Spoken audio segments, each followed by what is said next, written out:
Bismillah ar-Rahman ar-Rahim, alhamdulillah, wassalatu wassalamu ala rasulillahi amma ba'du. Concerning this illustrious personality in the history of Islam, like everything else concerning our dawah, we call people to take the middle path in all of your affairs. Take the middle path in the way you love, take the middle path in the way you hate, take the middle path in work, take the middle path in resting, talking. Don't be of the people who have ghulu, who go to either extreme, too far to the right, too far to the left. Every day we make dua to Allah Azza wa Jal as Muslims, Surah Al-Fatiha, to guide us to the Sirat al-Mustaqim. Some people, they find it difficult to be balanced. So Shaykh al-Islam Ibn Taymiyyah rahimahullah ta'ala is an individual. I don't know of any other personality who the people are as polarized as they are in this man, past or present. And what I mean by that is you find people, they either love him or people they hate him. Those people who love him, usually people of the Sunnah, Ahlul Hadith. I wouldn't say Ahl Sunnah because people have hijacked that name and they don't represent Ahl Sunnah, Ahlul Hadith. People who appreciate the Hadith and who appreciate pure Islam, they look at this individual and they appreciate what he gave to the world, what he gave to the Muslim community, spreading authentic knowledge, making jihad, fi sabilillah, all of the khair that was inside of him, it was embodied with him as an individual, and what he gave to the people as well. And those people who hate him usually are people of innovation, people who he opposed their way. He opposed the way that they thought and understood the religion of al-Islam and aspects of the religion of al-Islam. So in general, as Muslims, the ulama, whether they're from your madhab or they're not from your madhab, they have a special place in al-Islam. And as the great scholar mentioned, al-Imam Ibn Damashq and other than him, talking bad about scholars, their blood, their meat, their flesh is poison. No one talks bad about the ulama except those people who are astray. The Nabi sallallahu alaihi wasallam informed this ummah, al-ulama'u warathatul anbiya. The scholars, they are the inheritors of the anbiya. So in talking about Shaykh al-Islam Ibn Taymiyyah, in no shape, form, or fashion am I saying to anyone here, go overboard in your love for him. I'm not saying to you he never made mistakes. I'm not saying to you he's the greatest thing since sliced bread. I'm not saying to you he's greater than Al-Imam Abu Hanifa rahimahullah ta'ala. He's one of those scholars in the long line and long succession of ayat, mu'jizat, miracles that Allah ta'ala sent men, real men from this ummah who showed us that he's an imam to be followed, yuqtada bihi. But we don't follow him in everything. One of his greatest students, Al-Imam Ibn al-Qayyim used to say, Shaykh al-Islam is our Habib. We love him, he's our Habib. But the haqq is more beloved to us and by us.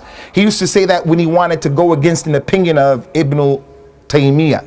Whenever his student wanted to go against the opinion of his sheikh, he would talk, he would write, he would say, Shaykh al-Islam Ibn Taymiyyah is our Habib, but the haqq is more beloved to us than him. And then he would tell his point of view about the issue, the mas'ala that he disagreed with his teacher. So everyone is allowed to differ with Ibn Taymiyyah and other than Ibn Taymiyyah. So in this introduction, the first point that I want to draw your attention to, this talk is not to make you a person trying to get you to believe in, buy into. Shaykh al-Islam Ibn Taymiyyah is the greatest human being.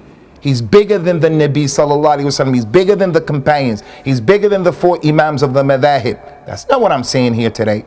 I'm saying develop and have an appreciation for the ulama of al-Islam. And this one in particular, he's a tremendous scholar, as you're going to see. Anyone who wants to read about a personality, this man, he broke the mold concerning those scholars who came later. His name is Ahmed. His kunya is Abu al-Abbas. Abu al-Abbas. It's worth noting Shaykh al-Islam Ibn Taymiyyah never got married to even have a child. So why did he take the name or the kunya al-Abbas, Abu al-Abbas? He followed the sunnah of the Nabi sallallahu alaihi wasallam. You, even if you're not married, it is from the sunnah of the Nabi, an easy sunnah, easy. It doesn't cost you anything. It's like the beard. If you just leave it, you get rewarded for practicing this sunnah that's wajib. You don't have to do anything. If you cut it, you're making efforts to do sins. Just leaving it, you're going to get rewarded, because that's what the Nabi did. That's what he ordered to do. Taking the kunya, that's the sunnah, doesn't cost you anything. You're not even married. You say, if I get married, I'm going to call my son Abdullah, Ahmed, Bilal, Ukasha. If you do that, that's reward in that. Like our mother Aisha radiallahu anha. She never had any children, but her kunya was Abdullah. So Shaykh al-Islam Ibn Taymiyyah, his kunya was Abu al-Abbas, and he never got married. He's from those scholars who didn't get married not because he opposed getting married, not because he didn't have shahwa, not because he wanted to get away from that sunnah. The Nabi sallallahu alaihi wasallam says that he married women, and anyone who opposes a sunnah is not from him. Shaykh al-Islam Ibn Taymiyyah, that wasn't his point. One of the main reasons he didn't get married, as you're going to see inshallah, the man was always in prison. His whole life was filled with one fitna after the next one, after the next one, after the next one, after the next one. Controversial. Fitna upon fitna. Another reason why he didn't get married, when he wasn't in prison, he was out making jihad, fi sabilillah. He wasn't sitting in the masjid writing and teaching only. He used to go out and he used to fight people. Some of the ulama who didn't get married, great scholars in al-Islam, al-Imam al-Nawawi, who wrote the 40 hadith of al-Nawawiyah, those hadith, that man never got married. Al-Imam al-Suyuti never got married. Those ulama of al-hadith, of the sunnah, they didn't get married with the concept of the Sufis. I'm going to avoid women, I'm just going to pay attention to ibadah. That's not from the Nabi. The Nabi told those three men who came to his house, sallallahu alaihi wasallam, and they vowed, I'm never going to get married, and I'm going to pray all day, I'm going to fast all day. He said, I pray and I go to sleep. I fast and I eat, and I get married as well. فَمَنْ رَغِبَ عَنْ سُنَّتِي فَلَيْسَ مِنِّي. Anyone who avoids my sunnah, trying to get close to Allah by avoiding the dunya and the good things that Allah Ta'ala prepared in the dunya, he said, I'm not from that individual. The man was extremely busy. And let's just say, for the sake of argument, لِنَفْتَرَضْ, for the sake of argument, Ibn Taymiyyah said, I'm not going to get married because women, they make you distracted from ibadah. Let's just say he said that. If he said that and he didn't, we don't follow him in that type of thing. The best thing for you is to get married, Abdullah. The Nabi, he says, sallallahu alaihi wasallam, that getting married, man tazawwaja faqad akmara nisfa dinahu falyattaqillah fi shatr al-akhir. Anyone got married, he completed half of his religion. Let him fear Allah on the other half. If you're not married, you're not a complete human being. Allah created you, and he created a woman to be with you. Now the issue is, take your time in finding that woman. So he's Abu Abbas, and he didn't have any children because he never got married. He didn't even have, during that time, what was prevalent. And what was prevalent during that time, even if you weren't married, you can go and you can buy a slave girl, a concubine. He didn't do that as well. With all of the jihad that he used to do, and the Muslims used to win those wars, they used to take those people and have captives. Shaykh al-Islam Ibn Taymiyyah didn't preoccupy himself with that issue, and that was prevalent at that time. So he's Ahmed. His father's name is Abdul Halim, and his grandfather's name is Abdus Salam. His nickname was Taqiyuddin. The scholars during that time, they used to give other scholars names like that. Taqiyuddin. And Imam al-Nawawi, he said, anyone who calls me al-Nawawi, Muhyiddin, he said, I won't free you in front of Allah. He said, when did al-Islam ever die that it needed someone to give life to al-Islam? He didn't like this type of nickname. Shaykh al-Islam Ibn Taymiyyah's laqab was Taqiyuddin. He's known as Ibn Taymiyyah. People give different reasons why they call him Ibn Taymiyyah. One of the greatest, most famous reasons is because his great-grandmother, her name was Taymiyyah, so they attributed him to his grandmother. She was a lady who used to give Dawah. She was a lady who used to give lessons. She was a lady who used to advise the people, and Allah is A'la and A'lam. He's known as Shaykhul Islam. Some people who hate this imam and this man, some people who hate him, they said he doesn't deserve that name, Shaykhul Islam. They said that the Prophet sallallahu alaihi wasallam is Shaykhul Islam. Rasulullah is Shaykhul Islam. He's the one who knows all about Islam. No one else should take that laqab. But in fact, that's not the case. That's not the case for many reasons. And that's the ghulu of the people who hated him. There was a scholar from India, Al-Hind.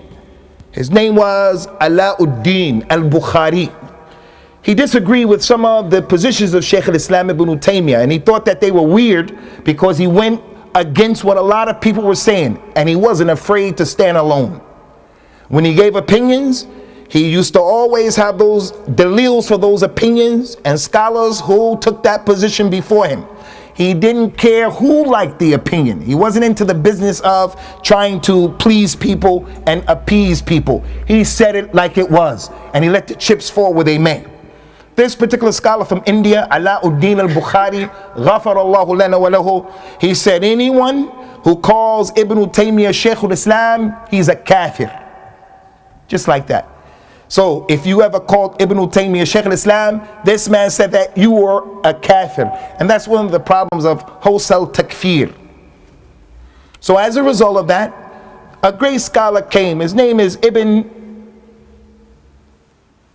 Nasir al-Damashqi. He wrote a book in which he just brought in it 80 scholars, 80 ulama from the Sunnah who called him Shaykhul Islam. And he refuted that man. From them, obviously, is Al-Imam Ibn Hajar al-Asqalani, called him Shaykh al-Islam. From them, obviously, is some of his students, Al-Thahabi, Al-Imam Ibn Kathir.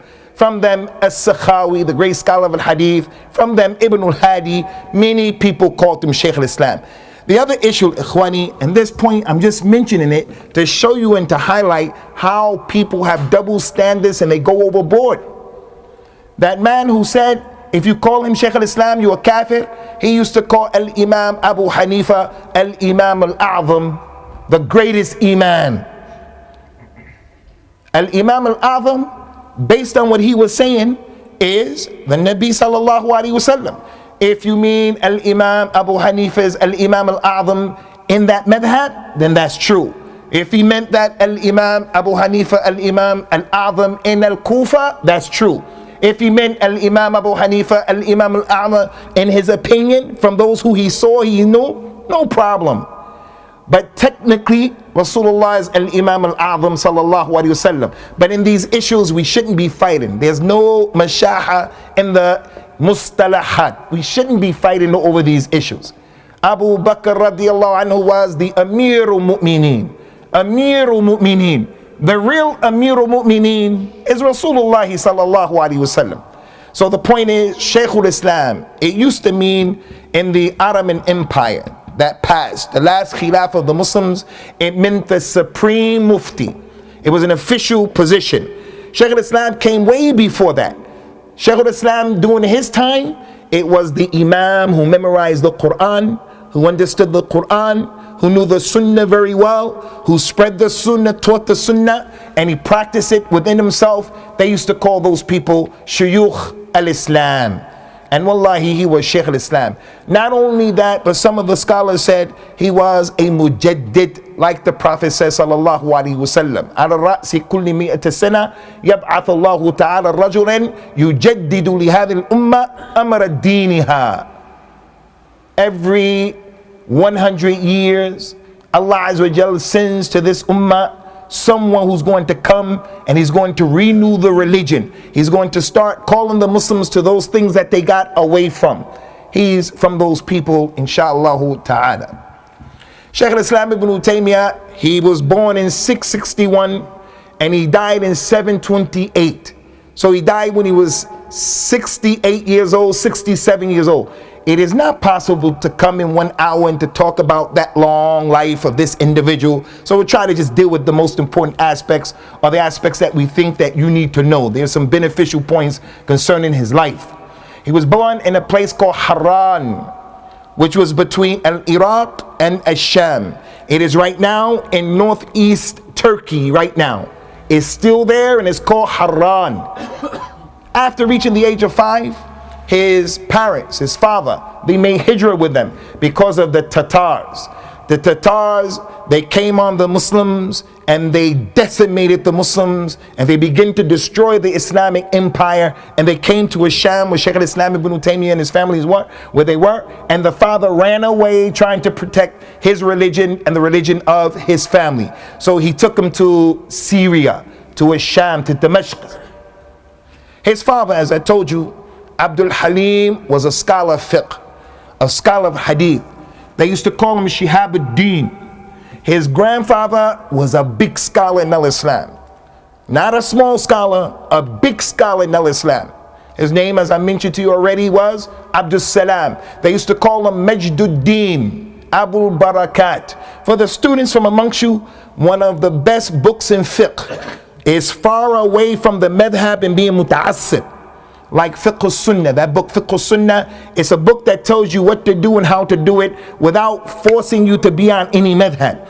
Just what the Quran says, what the hadith says, and you follow that. His grandfather, Abu Barakat, he wrote a book called Muntaqa al-Akhbar. Al-Imam al-Shawkani came. Hamid ibn Ali al-Shawkani. He came and he explained the book of the grandfather of Ibn Taymiyyah, and he called it Nail al-Awtar, one of the best books of fiqh in the dunya. And all of the dunya.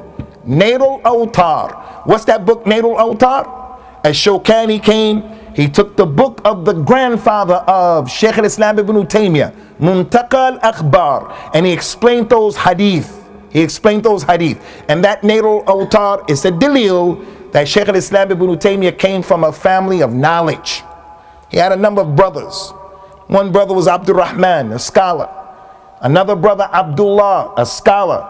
Abdullah told the people a lot about Shaykh al-Islam Ibn Taymiyyah's brother. One of the things he said about him, he had the ability to write in one day between Dhuhr and Asr what a normal man would write in a week or in a month. He said that he used to write so fast that when he would return to what he wrote, he didn't have the ability to understand what he wrote because his writing was bad. Now pay attention to this. I know a family, one of the subjects that we take in school and we continue to take in school our children is how to write, penmanship. They said that Ibn Taymiyyah wrote so bad, his writing was so atrocious that even he couldn't understand what he wrote. Was an indication if your child doesn't write very well, it doesn't mean he's stupid. Doesn't mean that he's dumb. Shaykh al-Islam Ibn Taymiyyah was abkari. He was one of those people who was a genius, and he was barely able to write his own handwriting. Now, of course, doesn't mean that your child shouldn't be taught how to read and write, and pressure shouldn't be put on him. It just goes to show we have to put in context what people can do and what people can do. He had a number of other relatives, all ulama. And the point that I'm mentioning that to you for is those of you who are trying to be students of knowledge. I want to be a student of knowledge. It is hypocrisy for me, Abu Usamah, to be paying attention to reading the Quran and the Sunnah and giving the khutbah and giving dawah, and I leave my children crazy. I leave my wife crazy. She's into Bollywood, and other than that, I want to be a student, but I leave my children and my family and they don't know anything. Shaykh al-Islam Ibn Taymiyyah, one of the factors that helped to develop him into being a scholar, he was in an environment of knowledge, in an environment where the father and the brother and the uncles and the people around him were nurturing him on that issue. So this is something that we have to struggle and strive to implement. Marry that girl, that lady who appreciates a discussion about the deen. Don't marry that girl who she doesn't want to hear anything about the religion. She just wants to know how much the latest shoes cost and things like that. Don't marry that individual. Shaykh al-Islam Ibn Taymiyyah rahimahullah ta'ala, in a young age, he memorized the Quran at the age of 7. I'm not here to talk about everything that happened when he was a young man, but it is worthy of our attention that two things come out about his personality when he was young. Number one, he had an impeccable ability to memorize. He could memorize anything and everything he put his mind and his effort to. Allah blessed him like that. And number two, at a young age, he knew the value of time. At a young age, many men don't know the value of time. At a young age, he was preoccupied with memorizing and learning when he was just a young lad. The other people from his contemporaries were busy playing around, goofing off, doing different things. Shaykh al-Islam Ibn Taymiyyah rahimahullah was an individual who was paying attention to developing himself and learning. So as a result of that, he became a teacher at the age of 19. In Darul Hadith, he became a mufti at the age of 22. And when I say mufti, I'm not talking about what happened today. I get a call from one of our community members. He's in Mecca. He wants to know from me, can he do multiple umrahs from Mecca? Can he go to the Tan'im and come back? So I tell him, don't do that, because the Prophet ﷺ never did that. None of his companions ever did that. That's not a fatwa. I'm not a mufti. I just give him the opinion of what I know. Ibn Taymiyyah was a mufti at the age of 22, an official position where he sat, and the people brought their issues to him from the community. At the age of 22, during that time when they had ulama, it gives you an indication and an idea of the weight of this man in the scales. He was not a joke and he wasn't a lightweight, rahimahullahu tabaraka wa ta'ala. Concerning Ibn Taymiyyah, some of the scholars of al-Islam of the past, they praised him. And there are many statements. Like Al-Imam al-Thahabi, he said, if someone were to ask me to swear at the maqam of Ibrahim and to swear at the Yemeni corner that I've never seen anyone similar to Ibn Taymiyyah, nor did he see anyone similar to him, he said, I would swear without any hesitation. And then Imam al-Thahabi is from those historians in al-Islam, unparalleled. Al-Imam Ibn Daqiq al-Eid, great scholar of al-Islam, he said similar things like that. Between that man, between his two eyes, was the knowledge of al-Islam and the dunya. He took from whatever he wanted to take, and he left from whatever he wanted to leave. Scholars from other madahib, Badruddin al-Aini was Hanafi. He said, Ibn Taymiyyah, this particular man, he knew the knowledge of the other madahib more than the people of those madahib. He was a marja', a point of reference for the Muslims. And many people said other things. And why is that important? What the scholars say about someone is more important than what the ammatun nas say. I have an agenda, so I say that this individual, he is this and he's that and he's this it. But who am I? That's my opinion. As it relates to me, it's important. But as it relates to the reality of the situation, it's not really that important. Shaykh al-Islam was praised left, right, and center by the ulama during his time and the ulama after him. So don't listen to the people who he doesn't know his elbow from his ankle bone in al-Islam. And he comes with his opinion. Shaykh al-Islam is a kafir.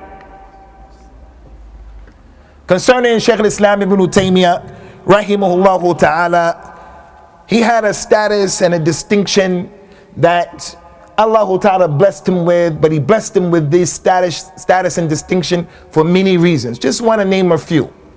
Why did he surpass Al-Imam al-Thahabi, Al-Imam Ibn Kathir? Why did he surpass all of those people during his time? Why is he the one? If I were to ask the people here, Al-Imam al-Sakhawi, who was he? Many people never heard of him. Why do we know Ibn Taymiyyah and we don't know al-Sakhawi? Why? There are many factors and many reasons that set him apart from the people. At the top of the list, the knowledge of the man. If Shaykh al-Islam Ibn Taymiyyah gave a fatwa, if he wrote a book, if he gave a class, if he gave a khutbah, the people who listened to the knowledge that emanated from him and that came from him, irregardless of their madhab, they said, this man right here, he knows what he's talking about.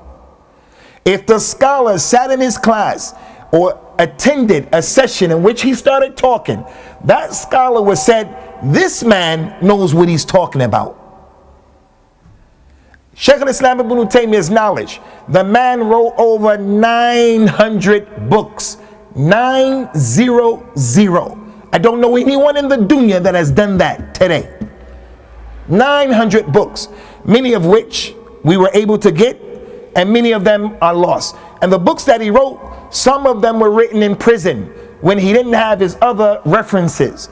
He was in the prison, especially in the beginning. He would write books in the prison in which he would mention the ayat of the Quran, obviously memorize them, the ahadith, and what book the hadith was in.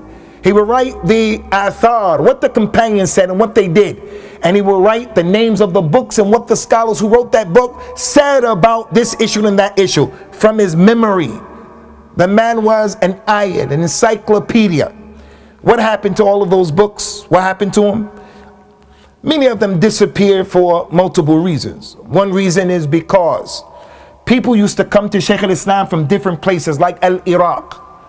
3 people would come to visit him. He would ask 3 questions. He would ask 4 questions. He would ask 6 questions.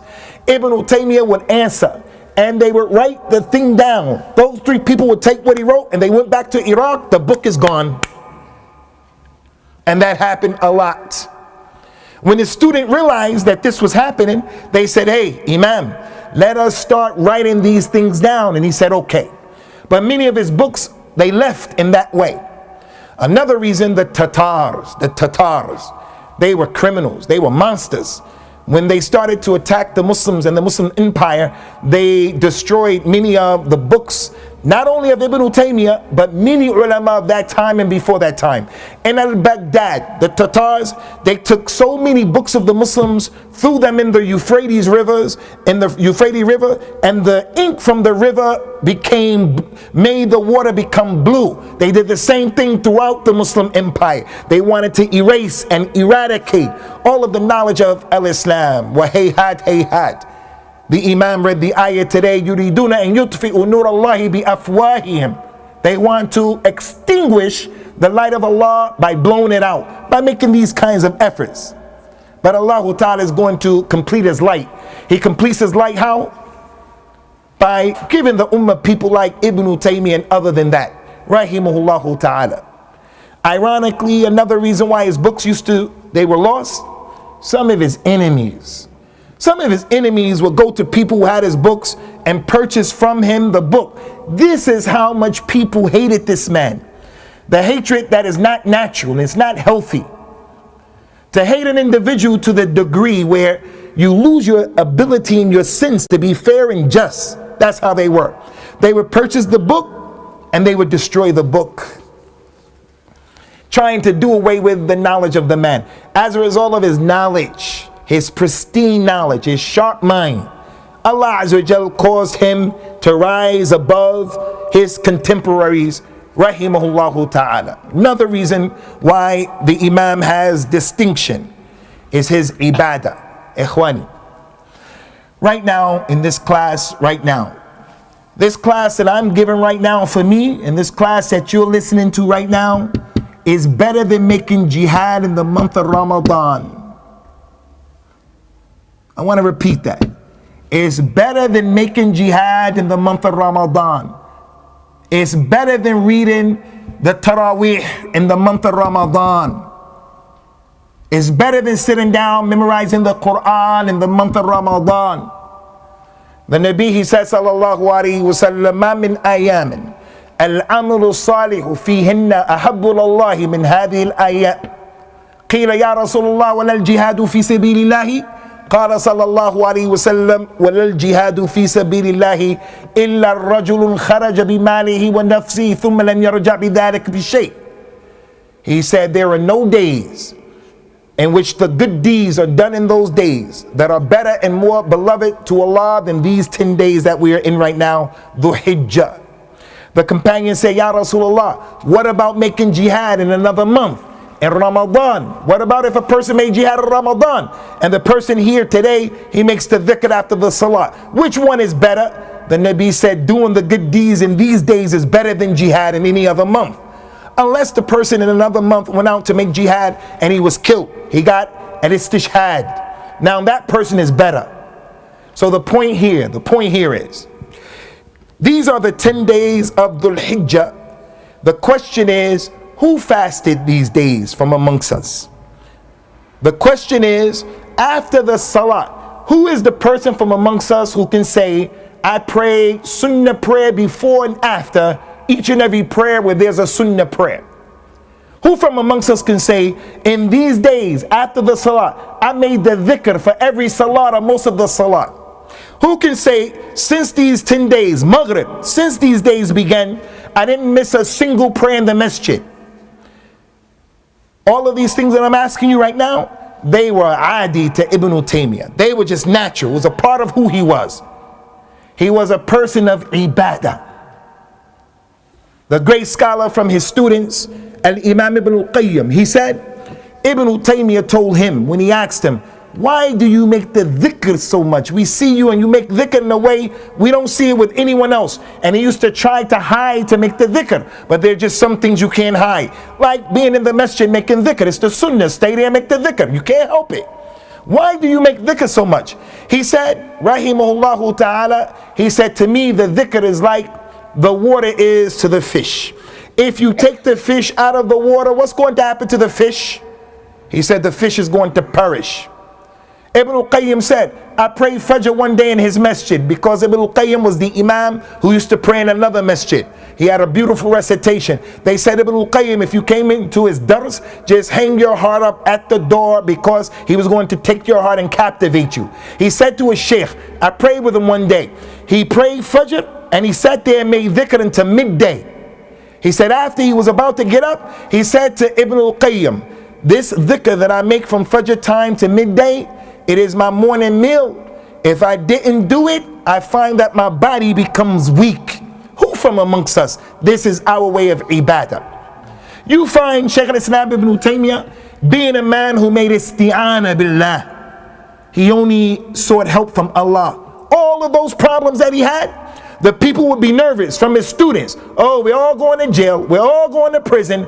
They used to come to Ibn Taymiyyah and they said when we came to him, he would calm us down as if he had no worry in the world. He used to make it istighatha billah, asking Allah to give him the ghawth, give him the help, and so forth and so on. If an issue came to him about a mas'ala, he couldn't figure it out, it was difficult, he said, I will make istighfar up to 1,000 times. After the istighfar, Allah will open to me the mas'ala. The point, ikhwani, is the man was a sahib of ibadah. In as-salafiyya, alul hadith, those scholars, and Ibn Taymiyyah was from them, they were people who, they had kalam. But they weren't people who were just about kalam. They weren't just about kalam. The kalam is important. The man came and said, Ya Rasulullah, tell me something that I can only ask of you. He says, sallallahu alayhi wa sallam, Qul amantu billahi thumma istaqim. Say, I believe in Allah and then be upright. So kalam is important. It's important. Al-Iman is what you say. Al-Iman is in your heart. Al-Iman, it comes out on your limbs. As a result of that level of ibadah, Ibn Taymiyyah, he rose above the rest. He was distinct as a result of that.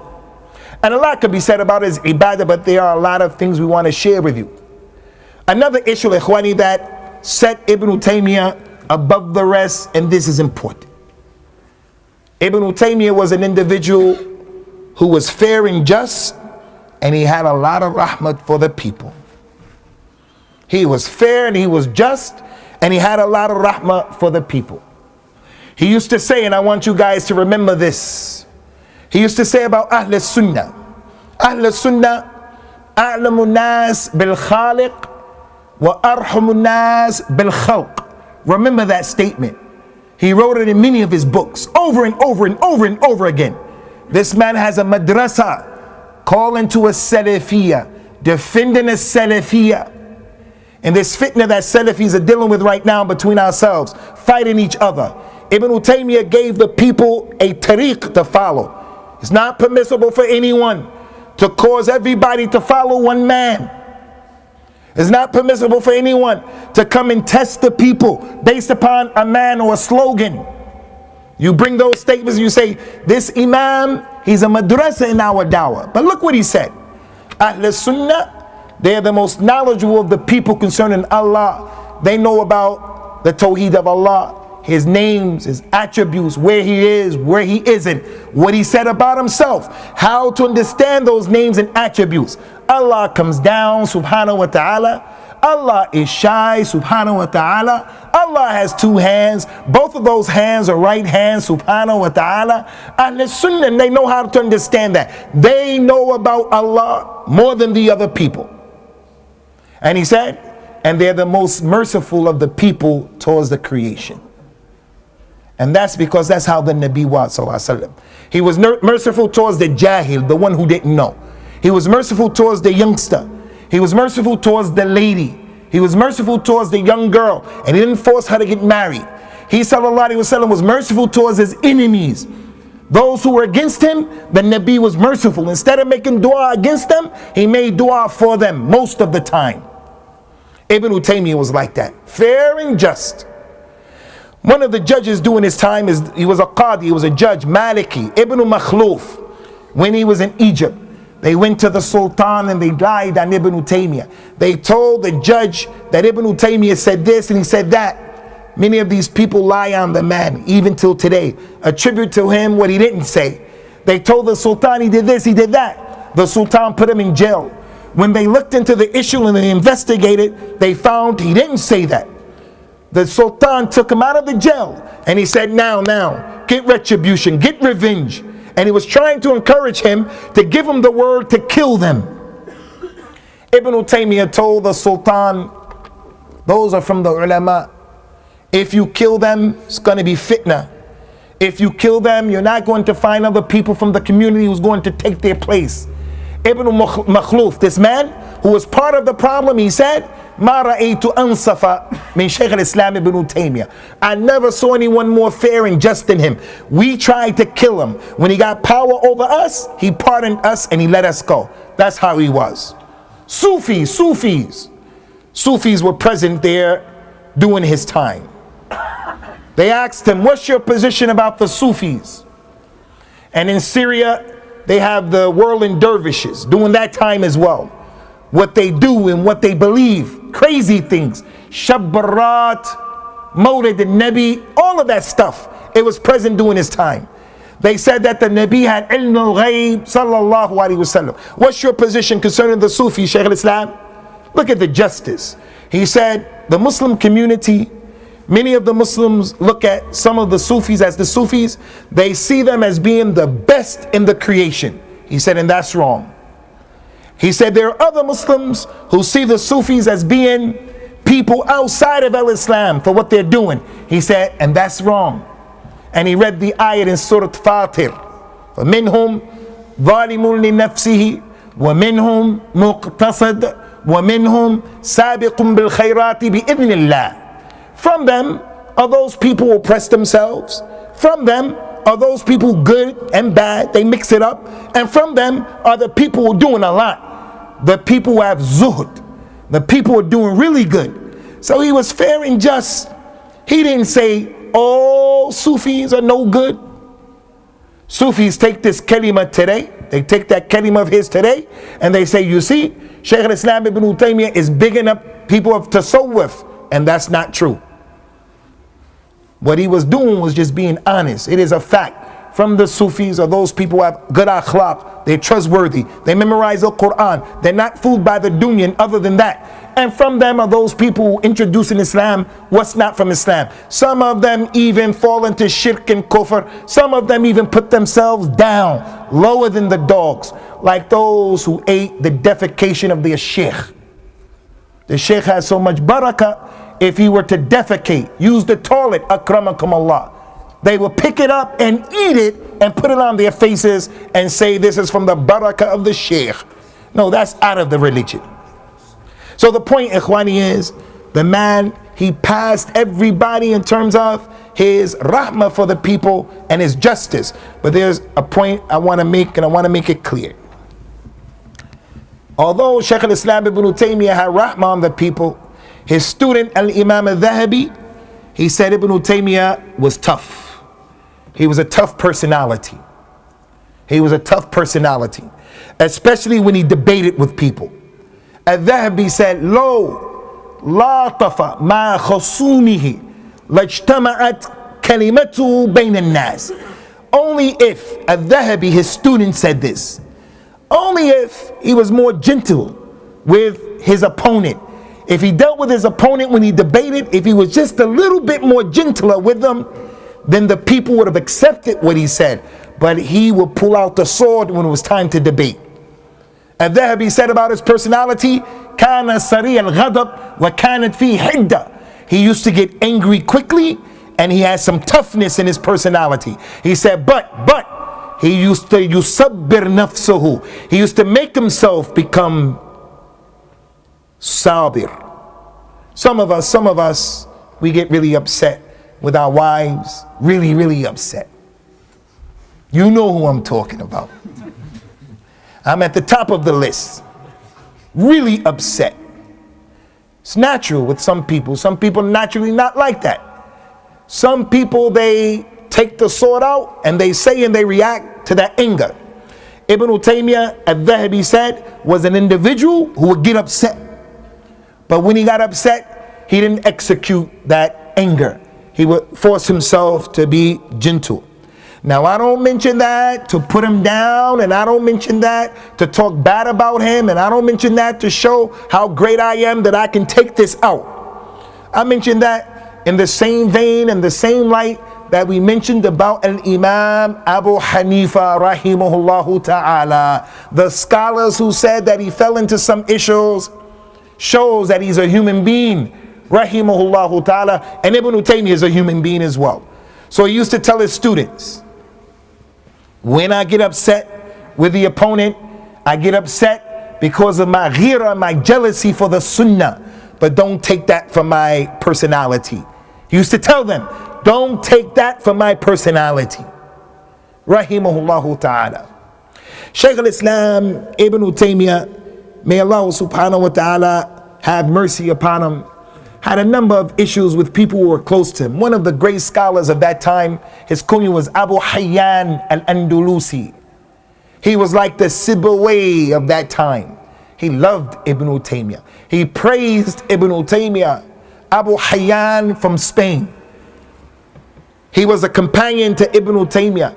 He said, I never met the likes of Ibn Taymiyyah. And he said that after they fell out and they became enemies.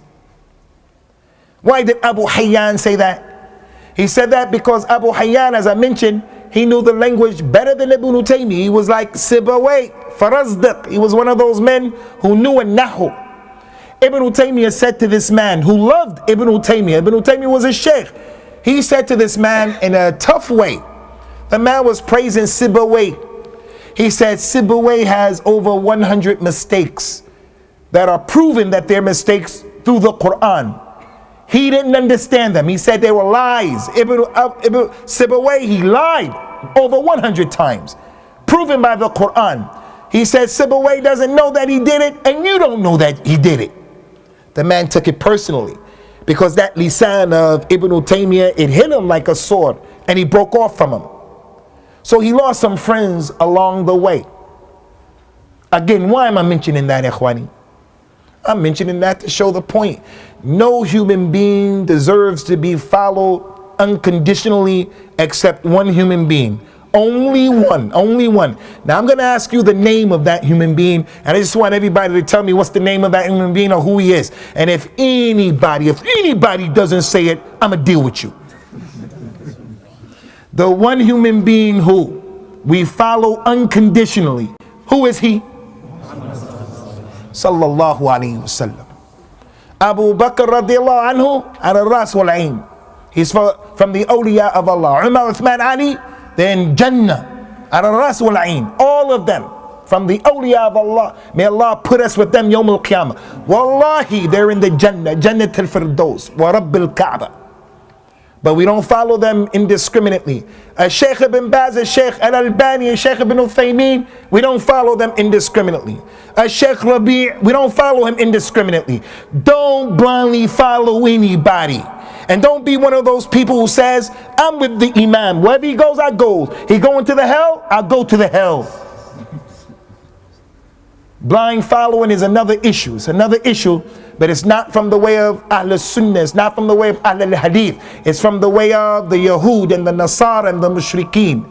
وَإِذَا بُشِّرَ أَحَدُهُمْ بِالْأُنْثَى ظَلَّ وَجْهُهُ مُسْوَدًّا وَهُوَ كَظِيمٌ يَتَوَارَى مِنَ الْقَوْمِ مِنْ سُوءِ مَا بُشِّرَ بِهِ أَمْ يَمْسِكُهُ عَلَى هُنٍ أَمْ يَدُسُّهُ فِي التُّرَابِ أَلَا سَاءَ مَا يَحْكُمُونَ. During that time, Abu Lahab, Abu Jahl, his wife carried the baby 9 months. They have the baby, a baby girl. The people come and say, Abu Lahab, Abu Jahl, your wife had a baby girl. When they hear it, their face become black out of being embarrassed. And he starts to hide from the people in the street. He doesn't want his friend and his uncle and his relatives to see him because he had a baby girl. And then he starts to think to himself, should I take this baby and should I bury it alive, or should I keep it and be low in the dirt? And then Allah said, what an evil decision they made. What would they decide to do? They would dig a hole and throw the girl in the hole and put the dirt on the hole. That's a taqleed. Mushrikun. You ask Abu Lahab, Abu Jahl, why did you bury your daughter in the dirt? He'll say, that's what my mother and my father did. Why do you say Hazar Nazir? That's what my mother and my father did. Why you don't do Raf'ul Yadayn? That's what my mother and my father did. Don't be of the people of a taqleed. Sheikh so-and-so, Al-Albani said it.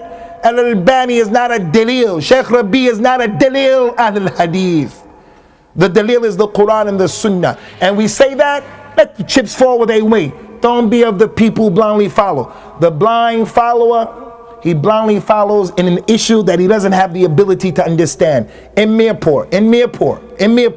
Our Mirpur. There's a farmer walking behind the oxen. He's walking behind the cow, plowing the land. That individual, he doesn't know what he's doing. So he has to ask the scholar. فَاسْأَلُوا أَهْلَ الذِّكْرِ إِن كُنتُمْ لَا تَعْلَمُونَ. He asks the scholar and he blindly follows. Because he doesn't know. Can't read, can't write, he doesn't know. It's okay for him to blindly follow, but he shouldn't talk. He sees another brother and he blindly follows and he doesn't do Raf'ul Yadayn. That one does Raf'ul Yadayn. The farmer starts saying, no, you must do it. No, you must. Yeah, just be quiet. Blind follower, just be quiet. So Shaykh al-Islam Ibn Taymiyyah rahimahullah ta'ala is like everybody else. He makes it correct and he makes it incorrect, but the majority of what he did and said was correct. Wallahu subhanahu wa ta'ala a'la wa a'lam. Shaykh al-Islam Ibn Taymiyyah, ikhwani, very important.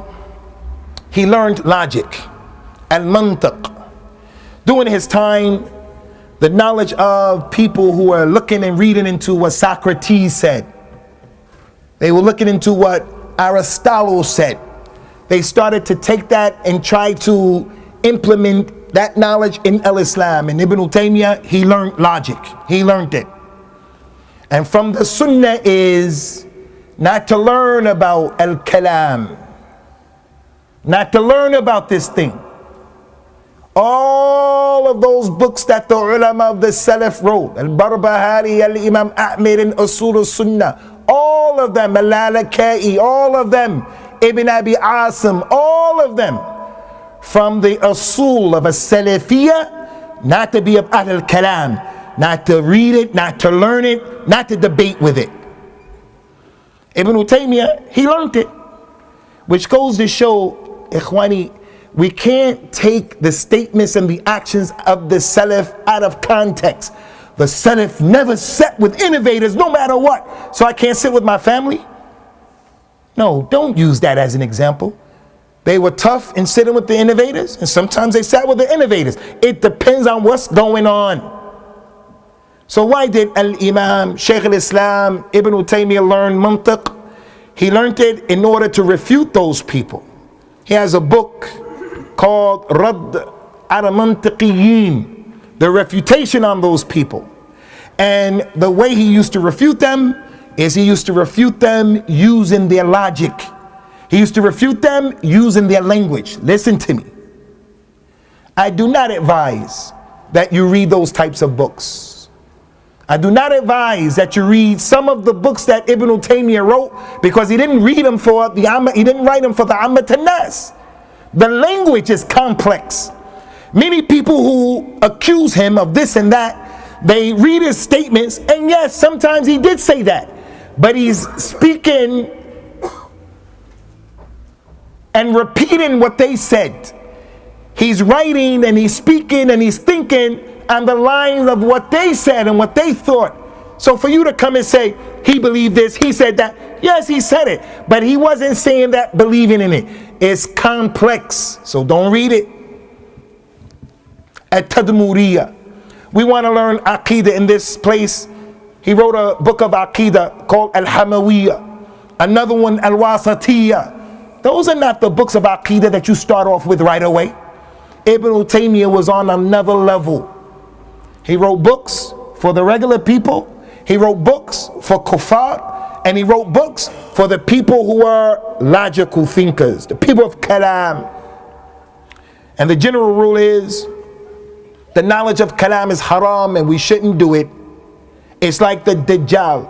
When the Dajjal comes, if you're here, don't go to him trying to be inquisitive to find out. Just go the other way. Run away from al-kalam and the people of kalam the same way you would run away from a hungry lion if he were to enter into this room. So Shaykh al-Islam Ibn Taymiyyah, he wasn't from the people of kalam. He was Salafi and his madrasa was Salafiyah, but he did learn kalam and he did it in order to refute those people.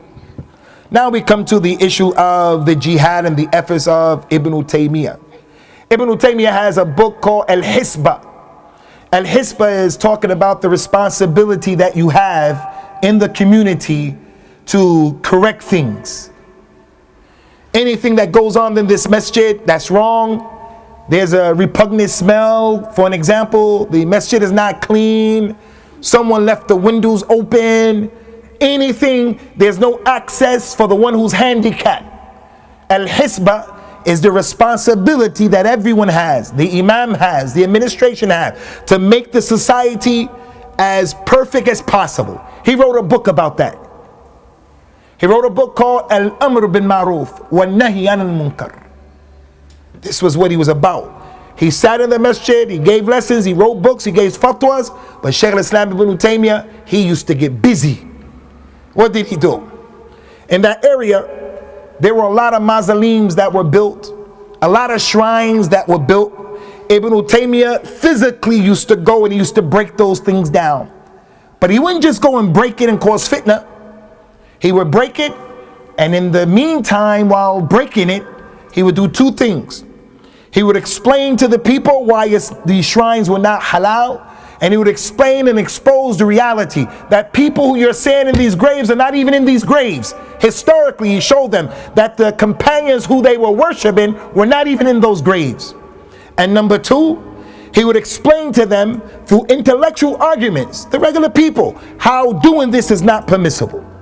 So he used to eradicate it. And that was the sunnah of the Nabi. Ali radiallahu anhu, he said to one of the people during his time, Allah ab'athuka ala ma kana nabiyyu sallallahu alayhi wa sallam yub'ithani. I want to send you into the land to do something that the Nabi used to tell me to do. He said, yeah, send me. Allah ajid qabran mushrifa illa sawaytahu. Ya Ali, the Nabi said, go through the land and travel. Go to Yemen, from Medina to Yemen. And as you travel, any grave that you see built above the ground, make it equal to the ground. That's the sunnah. And also, Ali, any picture that you see, then deface it. Statue, pictures, break the arm, break the head, cover it over. Ali, when he traveled, that's what he did. It's the sunnah. But when Ibn Taymiyyah did this, Amr bin Ma'ruf Nahi Anil Munkar, he didn't do it in a way that caused fitna. Another thing, Ibn Taymiyyah used to get with his students and other than them, because there were Ahlul Kitab in the area, there was a lot of khamr going on, and the Muslims were drinking and getting high. Ibn Taymiyyah used to go to those taverns and he used to break up the wine glasses and he used to order the people not to do that. And the people were happy as a result of that. The man was always busy with Al-Amr bin Ma'ruf and Al-Nahi Anil Munkar. In our masjid, people of the Sunnah, in this masjid, we come to the masjid and we find that the saf in front of us, it's not connected. There's space We're not taken care of. We're not feet to feet. Just a small issue. And the person of the sunnah doesn't say anything. He doesn't have to give the khutbah. He doesn't have to give the lesson. But he should have some love for the ghira. This is a masjid of Ahlul Hadith. And the meaning of Ahlul Hadith, the people who love the Hadith. Not a masjid, we're this and they're Brewis. We're this, they're Deobandis. Not that. Ahlul Hadith meaning, in this place, if someone came from China and he was on the sunnah, when he came into this masjid, he smelt the aroma of the sunnah. He saw the way the imam read, the way the people were. This is a masjid of Ahlul Hadith, and nobody had to tell him that, just by what he saw in the masjid. Al-Hisba and Al-Amr bil-Ma'ruf and Al-Nahi and Al-Munkar. Another issue is Ibn Taymiyyah used to give dawah to those Christians and those Jews in that area. That's a special area for all of the three groups of human beings, Muslims, Christians, and Jews. It's the area where many prophets and Anbiya and Rasul were, salawatullahi wassalamu alayhi. He wrote a book called Al-Jawab As-Sahih Liman Baddala Deen Al-Masih. The true word and the true answer to those and for those who changed the word of Isa ibn Maryam. He wrote to the king of Cyprus, showing him how Christianity wasn't real. He used to write to the Jews and the monks and the priests, encouraging them to come to Islam, exposing their falsehood that they put in the Torah and the Injil and what they believed in. The man was busy. That's why he didn't get married. As for the Jihad of Ibn Taymiyyah, Ibn Taymiyyah, Ikhwani, used to speak against the rulers. He used to speak out against the rulers, but he didn't do it in public. People who like the takfiri way, people who make takfir, they like to take Ibn Taymiyyah's statements and actions, and they use them out of context to make khuruj and to make takfir of people. Ibn Taymiyyah wasn't a mukaffir. He said things to the rulers, but he didn't say it in public. He didn't say it in the khutbah. He did what the Nabi said, the sunnah. من أراد أن ينصح ذا السلطان فليأخذه بيدي وليخلو به فإن قبل منه فبه والنعمة وإن لم يقبل فقد أدى ما كان عليه. Anyone who wants to advise the one in position of leadership, let him take him by the hand and let him seclude himself with that individual, and then let him advise him. If he takes it, you did what's on you. If he rejects it, then it's not your problem. My wife, your wife, she better not come in front of my friends while we're eating, and she comes inside or behind the door and she says, hey brothers, Abu Usamah is the leader and the imam in this house. He did this and he did that and he did that. You people do good. If she did that, it's going to be a problem, because I'm the imam and you're the imam, and you're not going to accept that from her because it's wrong. You're sitting at the table. You're sitting right here. Your wife is there, 3 kids there, 3 kids there, and the wife starts to say to you, hey, you did this and you did that in front of the kid. You're going to say, hey, what are you doing? She has to talk to you and her alone. The imam, the administration in this masjid, you don't get up in front of the people and you talk like that. That's the sunnah. Like it who like it, hate it who hate it. That's what the Nabi said. Ibn Taymiyyah used to do that. Also, he waged war. He fought against the Tatars, and he fought many times against them. And he used to explain to the Muslim rulers why it was wajib to fight against them. And he spent a lot of time fighting against them. And he was an example when it came to fighting. Ibn Taymiyyah fought against the Christians who were in Sham. They expelled the Christians during his time. He was there fighting that jihad. Ibn Taymiyyah fought against the Rafida. You know the Rafida of Syria right now. Hassan Nasrallah from Hezbollah. Lahu min Allahi ma yastahiq. Don't get twisted and fooled by the Miraj in Iran or other than Iran. Those people have never helped Islam, and they will never help Islam. How in the world can a Muslim think that a person who curses Abu Bakr and Umar radiallahu anhu are trying to help al-Islam? How is that? Hassan Nasrallah from Hezbollah, when he talks, just say kadhab, because he's lying. Ibn Taymiyyah fought against his group, the Alawiyin and the Nusayriyin. They believe that Ali is Allah reincarnated. He fought against them with the Muslims and drove them up into the mountains. So he was a mujahid fi sabilillah.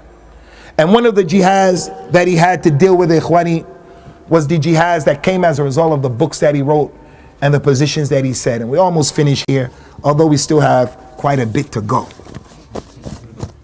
Ibn Taymiyyah, look at the fitna, ikhwani, look at the fitna. Look at the fitna.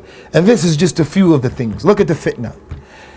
Inshallah, after we finish this talk, every time I come to Huddersfield, the brothers always feed me from this restaurant. They make this chicken with some aluminum foil around it, and it has some chicken stuff, some rice stuffed in it.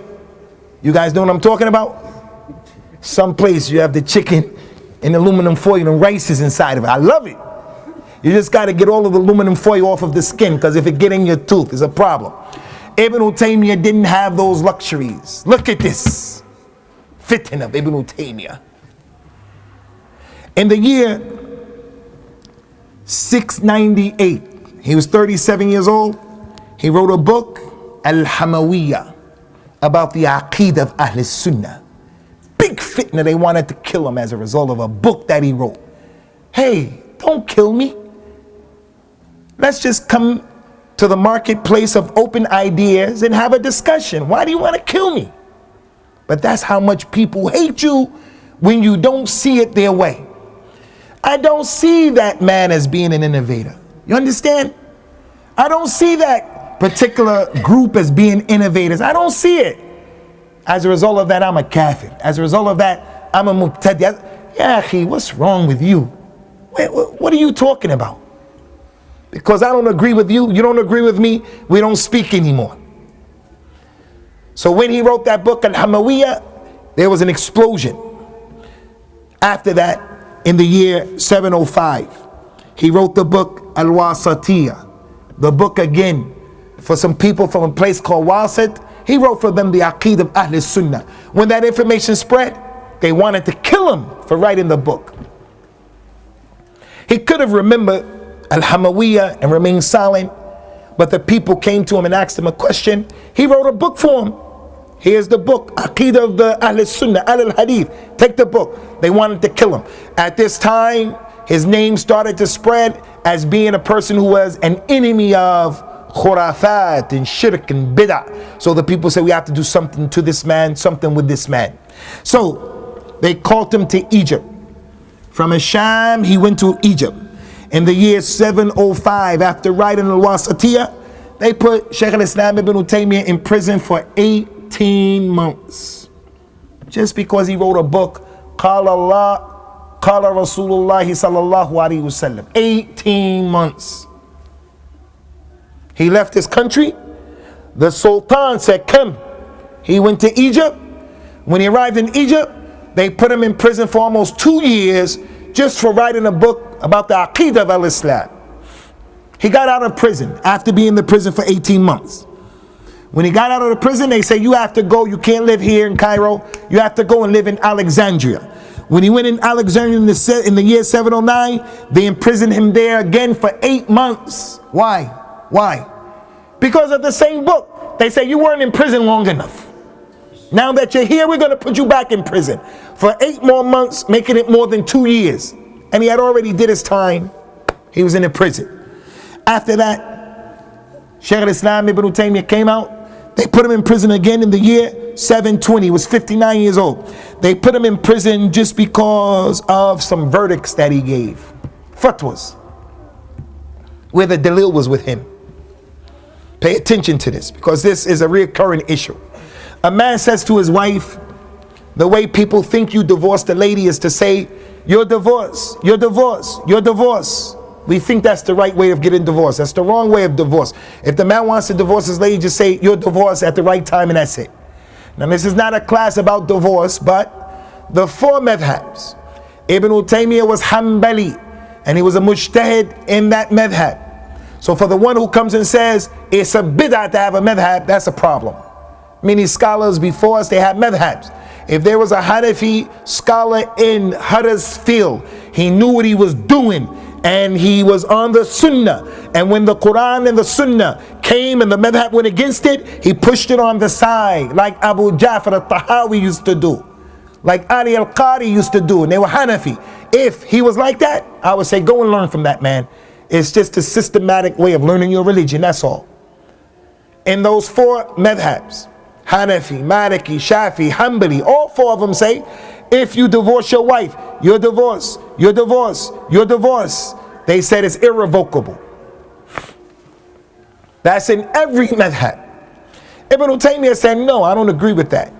He said, during the time of the Prophet, if someone did this, sallallahu alaihi wasallam, the Prophet counted it as one. During the time of Abu Bakr, it's khilafah. If someone did that, he counted it as one.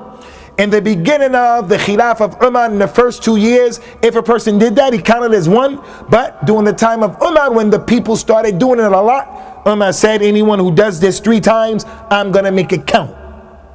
And he explained to the people, it's not my position. The people of the madhahib got upset with him. The Hanbalis had rahmah, but even from them, people were jealous. They got upset with him. They put him in prison just because of verdicts like that, where he showed how all of the madhabs can be wrong in an issue. All of them can be wrong in the issue. So the dalil is not what the Imam said, is not what the madhab said. The dalil is what Allah said and what His Prophet said, sallallahu alaihi wasallam. But we use the statements of the Imams as light. Pay attention, ikhwani. The Quran is here for an example, and it's with me. This book of benefit is here with me. The Quran is with me right here. You turn this light off, you come into this room, you close the door, you don't know where this book is. You can't find it in the dark. You can't. You're going to be stuck at the door because you're in pitch black darkness. When we flip the switch for the light comes on and it helps you to find the book. The scholars are like the lights. When the light comes on, the scholar helps you to go to find the book. And they explain what the book said. But that light is more powerful than that light. That light can go out at any time. That light has a faulty fuse in it. The light is not the dalil. The light is a medium by which it helps you to see the real light. That's not the goal, that's not the objective. This is the goal and this is the objective. So Ibn Taymiyyah was trying to teach the people that point, and he used to get in trouble as a result of it. Rahimahullahu ta'ala. Lastly, he went to prison because he banned the people from traveling to Al-Madinah with the niyyah of going to see the Nabi sallallahu alaihi wasallam. He banned the people from traveling throughout the world with the niyyah of going to a grave or a shrine. He said this is not permissible, even for the Nabi sallallahu alaihi wasallam, because of the hadith that's authentic. No one should make an effort to go and travel to see these things, these masajid, these places, except 3 masjids. So he explained why he took that position. The people said he doesn't love Rasulullah sallallahu alaihi wasallam. We heard that kalam before. Because he said that, they put him in prison, and that was in 726. He stayed in prison for 2 years. 728 he died. And look at the time that he died. He died in the inn when they took his pen from him. Prior to this, they used to let him write. But during this time, they took his pen from him, and he died in the prison. Died in the prison. When he was in the prison, and I'm finished with this, when he was in the prison, rahimahullah, he turned that negative into a positive. And that's what life is all about. What Allah Ta'ala decreed on you that you perceive as being a negative, you have to somehow, some way find a way of translating it into positive energy. When he was in prison, the prison became a madrasa where he taught the prisoners and he cultivated the prisoners. Some people used to commit petty crimes to go to the prison to learn inside of the prison with Ibn Taymiyyah, because his madrasa in the prison was better than what was out there in the free place. And people were giving up their freedom to learn from the man in the prison. Ibn Taymiyyah inside of that prison, it gave him an opportunity to start dealing with and confronting the deviant ideas that were prevalent in the city, in Egypt, in Asham. The people of innovation, he dealt with them, he wrote against them, he preached against them, and he caused the light of the Sunnah to spread.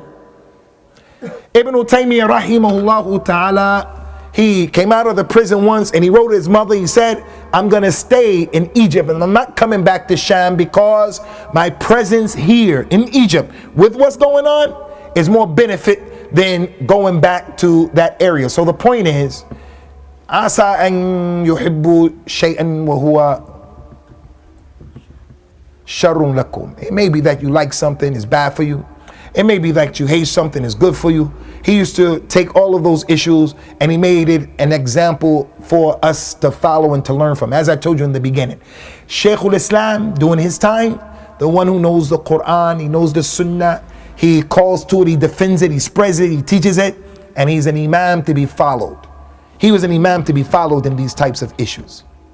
Don't give up hope. The Sunnah is going to spread, but it needs people who have the commitment to try to make it spread. Don't be afraid of the people. From the students of Shaykh al-Islam Ibn Taymiyyah, and if we just mention one student, his students by themselves is enough to show the goodness of Ibn Taymiyyah. Just a student like Ibn Qayyim, Ibn Kathir, Ibn Daqiq al-Eid, Ibn Rajab al-Hanbali. These men, they were mountains of knowledge. Al-Imam al-Mizzi, he was Amir al-Mu'mineen in Hadith. Ibn Taymiyyah was a sheikh, but he was stronger than Ibn Taymiyyah in Hadith. He was Amir al-Mu'mineen in Hadith during that time. Ibn Abdul Hadi, Ibn Muflih, all of these people and other than them were students that this man helped to develop. And as I said, he was a madrasa. Just like Al-Imam Ahmed is a madrasa. After him, Ibn Taymiyyah came, a madrasa of Salafiyah. After Ibn Taymiyyah came, Muhammad ibn Abdul Wahhab. And Muhammad ibn Abdul Wahhab, Ikhwani, is nowhere near Ibn Taymiyyah in knowledge. And Ibn Taymiyyah is nowhere near Al-Imam Ahmed in knowledge because the time difference between them and the way life was and the way scholastic aptitude was at that time. But nonetheless, they are imams of our dawah who we should come to know about, we should learn about. And I don't know any days better than these days to make that presentation. So we ask Allah Azza wa Jal to cause Al-Imam Ibn Taymiyyah, inshaAllah ta'ala, to be in his grave with nur and rahmah, and that Allah Azza wa Jal help us to be of those people who carry that legacy that he and those other ulama of Ahl al-Hadith were upon in terms of defending and spreading and supporting the Sunnah in a balanced way. A Salafiyya in a balanced way. Not the people who are too rough and too tough, and not the people who are apologetic and acquiesce.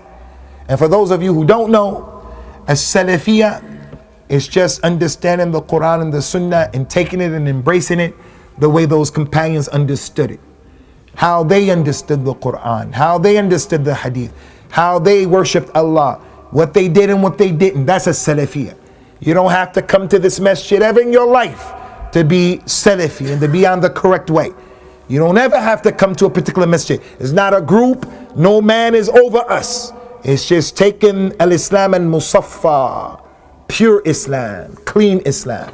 Something that we want these young brothers to be upon in a way that is pleasing to Allah Azza wa Jal. And it's our responsibility, the elders from amongst their fathers, uncles, brothers in this masjid, to make this masjid and other than this masjid to become a beacon of light that helps to develop that. Again, in the middle, not too far over there, not too far over there. And Allah Azza wa Jalla is A'la and A'lam. Ibn Taymiyyah's family, they were humble age. Was he muqallad or gar muqallad? Sheikh asked the question that the family of Imam Ahmad were follow the Hanbali madhab. Was Ibn Taymiyyah a muqallid or was he a ghair muqallid?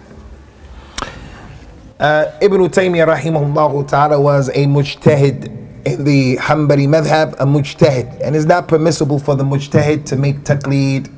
A taqleed is taking someone's opinion and you don't know where he got his dalil from. You just blindly follow him. He says halal, you say halal. Haram, you say haram. And you don't know. So you're making a taqleed. Ibn Taymiyyah and his family, they were not like that. And they were the ones who those imams meant. Ikhwani, pay attention. When Al-Imam Ahmed said, La tuqalliduni, don't blindly follow me. And don't blindly follow Malik.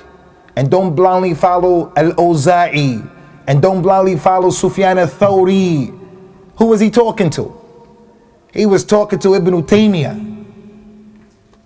He was talking to people who had the ability to understand the proofs. He wasn't talking to Ahmad Bakr Aziz from the people, that man in Mirpur behind the oxen. He wasn't saying to that man, don't blindly follow me. That man has to blindly follow the Imam. He was talking to you and me in issues that are bigger than us. But if it's in the issue that you have the ability to understand, Raf'ul Yadayn, someone can easily come and bring you the dalil why you should do Raf'ul Yadayn, and you're smart enough to understand it. In that issue, don't blindly follow what goes against that. But other issues that are big, Al-Imam Abu Hanifa, he said to Abu Yusuf, Wayhak ya Yaqub, you write down everything I write? I'm a human being. I say something today, I say something tomorrow. He was talking to Abu Yusuf. Wasn't talking to you and me. He was talking to you and me in issues that we have the ability to know Abu Hanifa was wrong in that. The girl has to have a wali. For an example, you can't drink at Nabidh. Issues like that. We have the ability to know that. But issues that are too big for you, I have to blindly follow when we don't know, because the issue is too big. It's too big for you. This house, I want to get it on mortgage. Can I do it? Can I not do it? I'm in this situation. Can I do it? Can I not do it? The issue is too big for most of us. You go to the sheikh explains to you the dalil, you don't know what he's talking about. And some of you have the ability to know what he's talking about. So Al-Imam Ibn Taymiyyah was a mujtahid, and he did not blindly follow anyone, and that's why he went against the four imams, and he used to go against his own madhab many times. And look at this, ikhwani, he had around him people who were on different madhabs, like Ibn Kathir was Shafi'i, and he used to love Ibn Taymiyyah, and Ibn Taymiyyah loved him. And the fact that they had different madhabs didn't sour or destroy the relationship. So his family were not muqallideen.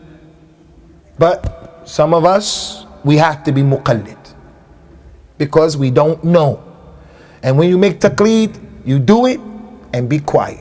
Don't argue about the point, because you're ignorant. You don't know. You just blindly follow, and you follow someone who you trust.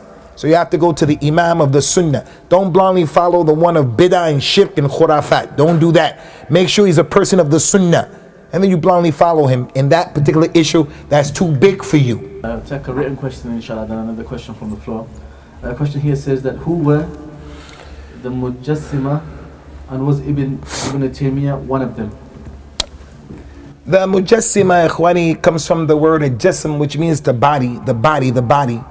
They have some big word in English, I can never pronounce it. How do you pronounce that word? Anthropomorphism? How do you pronounce it? Yeah, this thing. It's from what the Jahmiyyah said, and the people of innovation. Allah Azza wa Jal, He described Himself as having certain characteristics. He said to Iblis, Ma mana'aka an tasjuda lima khalaqtu biyadayya. What prevented you, Iblis, from bowing down to the one that I created with my two hands? Allah Ta'ala has two hands, and both of those hands are right hands. The Nabi says, sallallahu alayhi wa sallam, Inna quluba bani Adam bayna usbi'i ar-Rahman yuqallibuha kayfa yasha. The hearts of the sons of Adam are between the two fingers of Ar-Rahman. He changes it the way He wants to.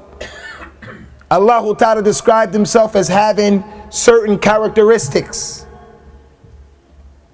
Yawm al-Qiyamah, He will say to the Jahannam, Halim talat, are you filled up? The Jahannam will say, Hal min mazid, is there any more to come? Because Allah promised He's going to fill up the Jahannam with people. So He said, are you filled? They say, any more to come? And then it will be no more. The Jahannam will say, cut, cut, that's it. And then Allah will put his foot over the hellfire.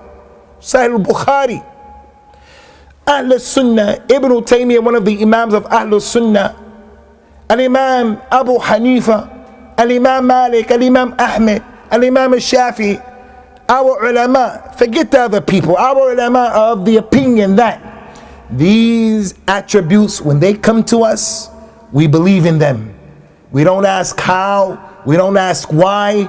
We say the reality of it is with Allah. He knows, we don't know. We believe in it, but we don't ask how and why. No forward. We say Allah knows how and all of that, but we believe in it and that's it. So he wasn't from those people. Allah Ta'ala speaks. وَكَلَّمَ اللَّهُ مُوسَى تَكْلِيمًا. Verily Allah spoke to Musa with speech.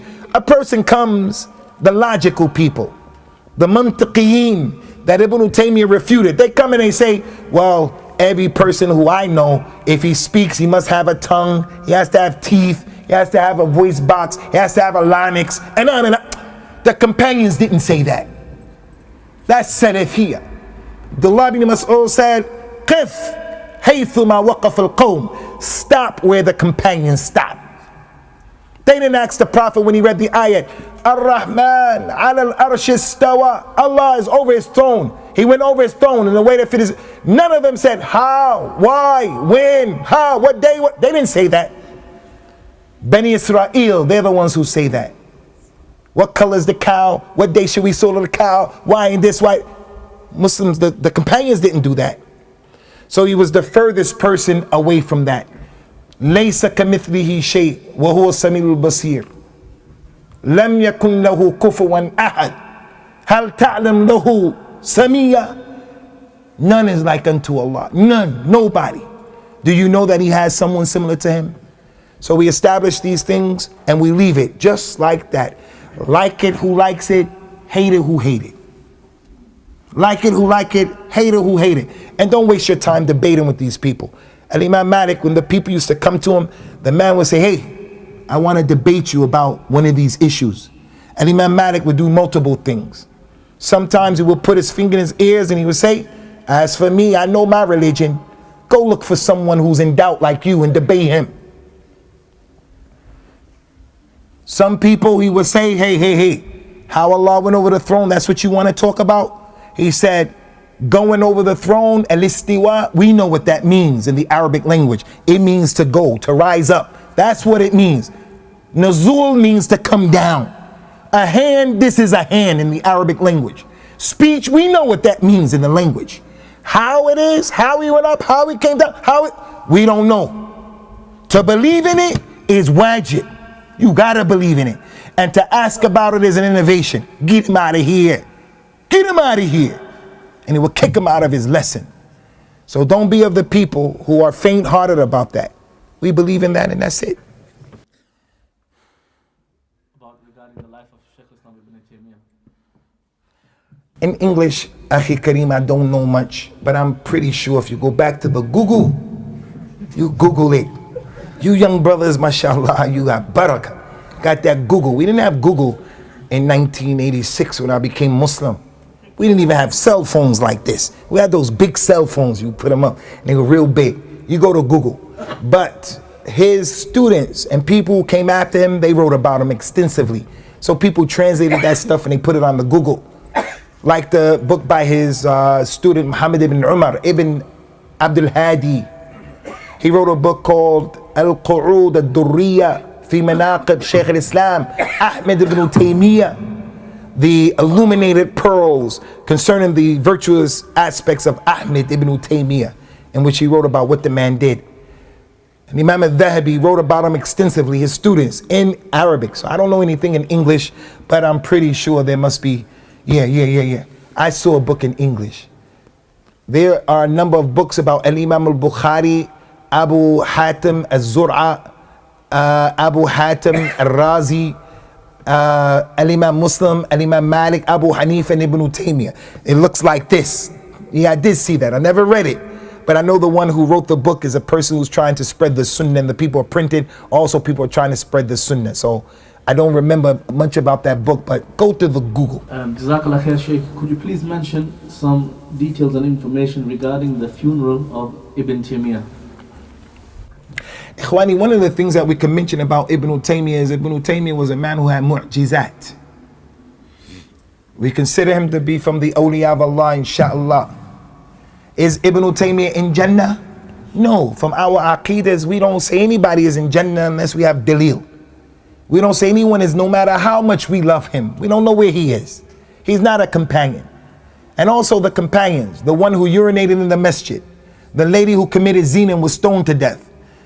The companions are better than Ibn Taymiyyah. The least of the companions, better than Ibn Taymiyyah. Anyway, concerning his life, he used to tell the people things were going to happen, and he would tell Al-Imam Ibn Kathir, Al-Imam Al-Thahabi, he would tell them things about their personal life that they knew that they didn't tell anybody else. And he used to say, how did you know that? He would tell them, don't ask me how I know. He would tell the army what was going to happen tomorrow. Do we say he had ilm al-ghayb? Don't say he had ilm al-ghayb. Maybe Allah showed them those things in his dream. Maybe they were inspiration. Allahu alam. Concerning his death, Ibn Taymiyyah, rahimahullah ta'ala, when he finally died in the prison, it was an awesome occasion for the people. He was one of those imams who his janazah was similar to the janazah of Imam Ahmed. Everybody came out in the community with the exception of 3 people. 3 people were really against him and made a lot of trouble. They didn't come out not because they hated him. They didn't come out of fear. If they came out, they knew the people may kill them. So there were tens of thousands of people. His janazah was prayed over by his brother Abdullah. His janazah was, his body was watched by the great scholar of hadith and Mizzi, his student. And those who were close to him from his students and his relatives and the people of virtues, they were the ones who were allowed to come into the prison and take his body, wash the body.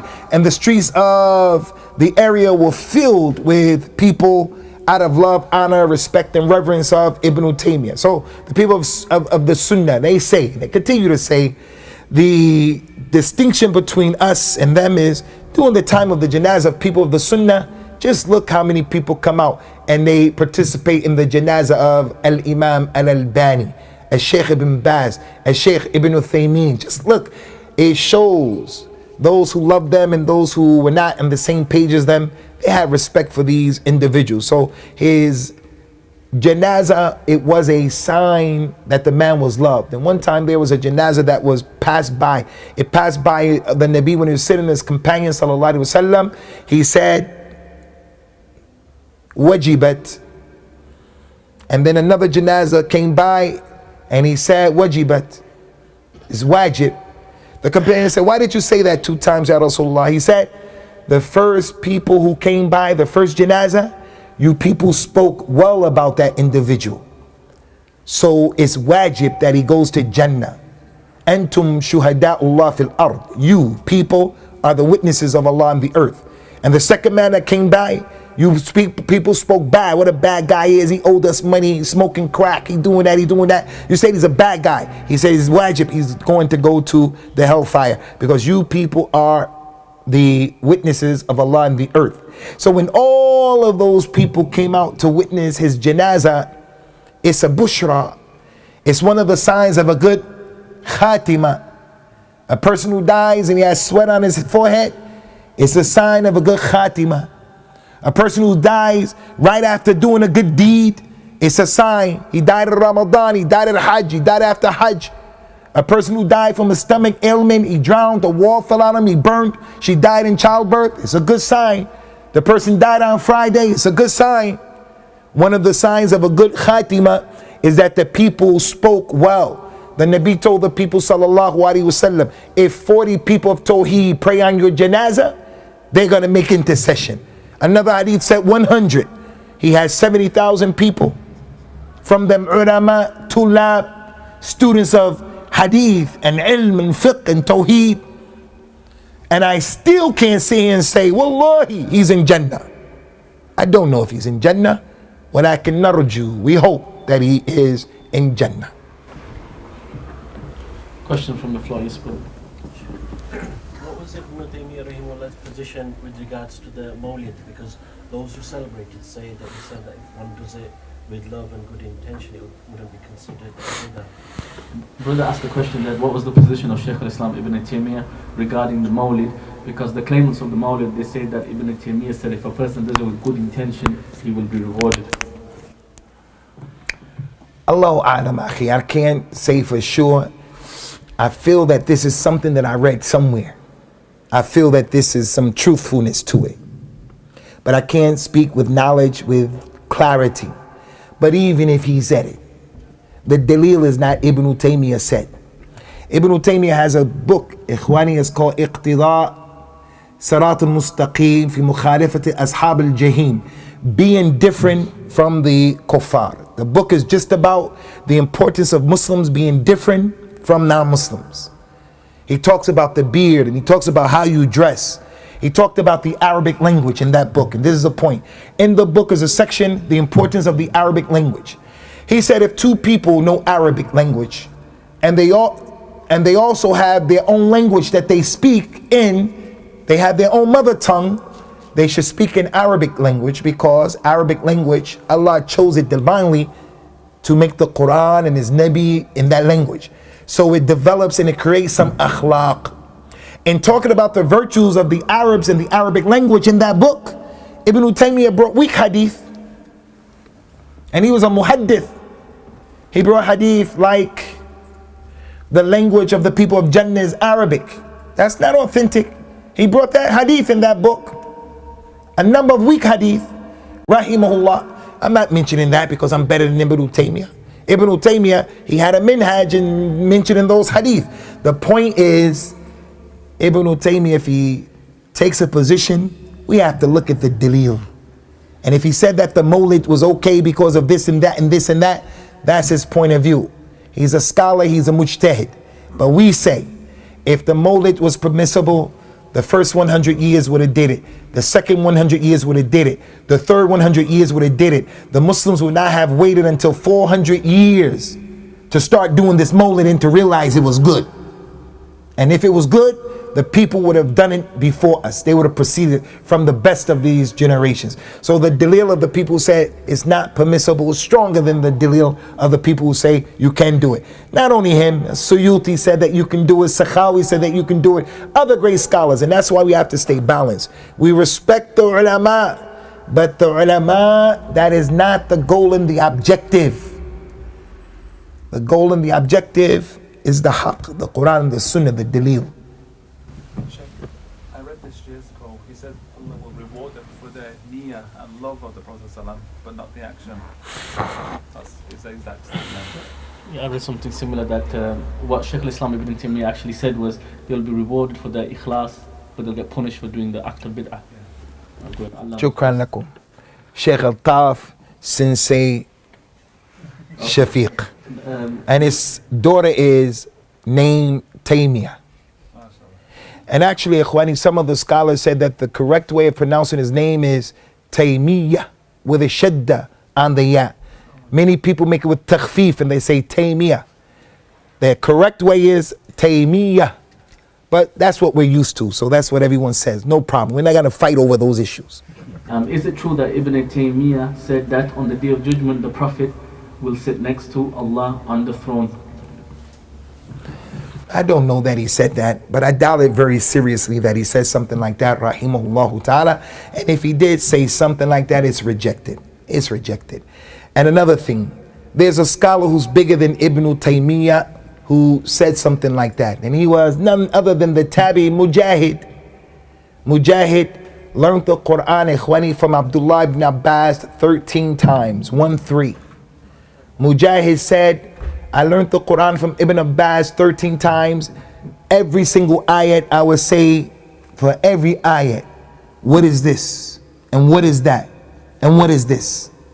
So the great scholar of Islam who had his own madhab, bigger than the 4 madhabs, Al-Imam Sufyan al-Thawri. Al-Imam Sufyan al-Thawri said, if the tafsir of Mujahid comes to you, take it. Al-Imam al-Bukhari in Sahih Muslim, he relies on the tafsir of Mujahid more than any other from the Tabi'een in Sahih Bukhari because of his unique position of learning from Ibn Abbas. Mujahid said about the ayat, Asa Rabbuka and Yab'athaka Maqamin Mahmuda. Hakadha, Lisa Kadari. Ayat of the Quran about the Maqam al-Mahmud. It may be that Allah is going to give you, Ya Muhammad, your Lord, a Maqam Mahmud, Yawm al-Qiyamah. Some of the scholars said that the Maqam al-Mahmud, it is the physical place in the Jannat al-Firdaus that's only for the Nabi sallallahu alaihi wasallam. Aisha is going to be close to him. He says sallallahu alaihi wasallam, Ana wa kafil al-yatim kahataini fil Jannah. I will be like this with the one who takes care of an orphan, and he separated his fingers. The companion narrated the hadith. He didn't say like that, because no one's going to be like this.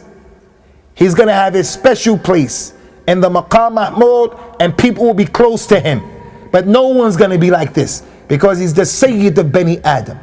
That's one meaning of the Maqam al-Mahmud. Another authentic meaning of it is the Shifa al-Kubra. The Nabi will be able to get the people out of punishment Yawm al-Qiyamah. The people are going to go to Adam, get us out of the trouble. He said, I can't do it, I made some mistakes. They're going to go to Nuh, I can't do it, I made some mistakes. Ibrahim, I can't do it, I made some mistakes.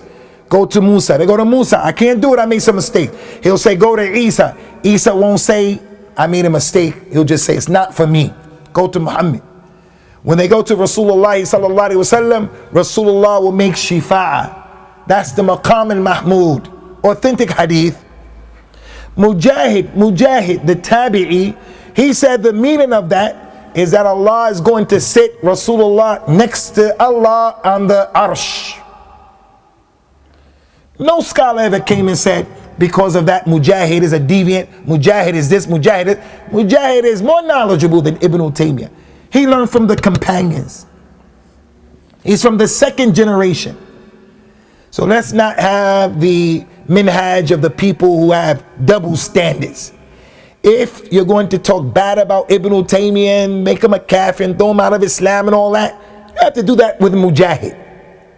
As a matter of fact, Mujahid being more knowledgeable, he's the last one who should have did it. And that happened. As for Ibn Taymiyyah, I don't think that this happened. Bring that dalil so we can read it. I don't think that happened. But if it did happen, it's a mistake that he made, rahimahullah ta'ala, and he's a mujtahid.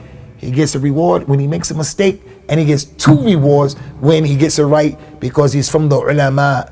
قُلْ هَلْ يَسْتَوِ الَّذِينَ يَعْلَمُونَ وَالَّذِينَ لَا يَعْلَمُونَ. They're not equal.